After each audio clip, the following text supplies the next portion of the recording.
Hello, my name is Carlos Esquivel. I am a grade 11 student currently attending Oak Bay High School.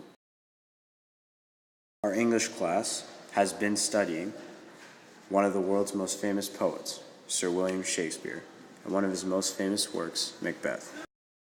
Macbeth is a play of deceit, regicide, and overwhelming tyranny, all which prove to be fruitless values. In this video, I will focus on the personal life of Sir William Shakespeare, interesting facts about Macbeth, and a significant passage from the play Macbeth itself. William Shakespeare was an English poet, playwright, and actor, widely regarded as the greatest writer in the English language. He is often known as England's national poet. His plays have been translated into every major language today and are performed more often than those of any other playwright. Shakespeare was born in England, and at the age of 18, he married Anne Hathaway, with whom he had 3 children Susanna, and twins Hamlet and Judith. Shakespeare wrote Macbeth in 1606, as the new King of England took the throne. This king, King James I, was of a Scottish descent and had replaced the long-standing Queen Elizabeth as the royal leader of England in 1603. King James was a huge supporter of the arts, literature, theater, artists, and education. Therefore, he immediately renamed Shakespeare's company the King's Servants.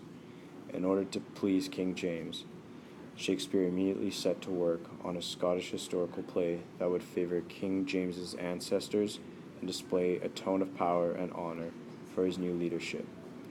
The message of power and honor is clear. As history has proven, those who attempt to undermine or overthrow King James or his bloodline will not succeed. In the play Macbeth, Act 1, Scene 3, following their battle mentioned in the previous act with the Norwegian forces, Macbeth and Banquo encounter 3 witches. The witches hail Macbeth as Thane of Glamis, which is his current title, and Thane of Cawdor. Macbeth is confused by this second title, as he has not yet heard of King Duncan's decision to name him Thane of Cawdor. The witches also declare that Macbeth will be king one day. Startled and afraid, Macbeth presses the witches for more information. However, Banquo asks the witches first if they could talk of his future.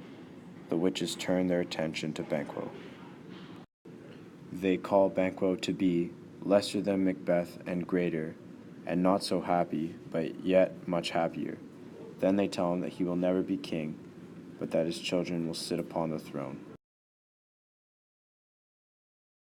Macbeth implores the witches to explain what they mean by calling him Thane of Cawdor, but they vanish into thin air.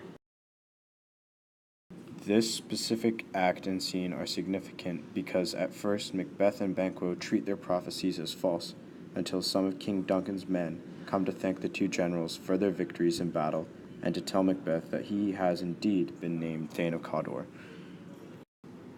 Macbeth is now interested by the possibility that the remainder of the witch's prophecy might be true.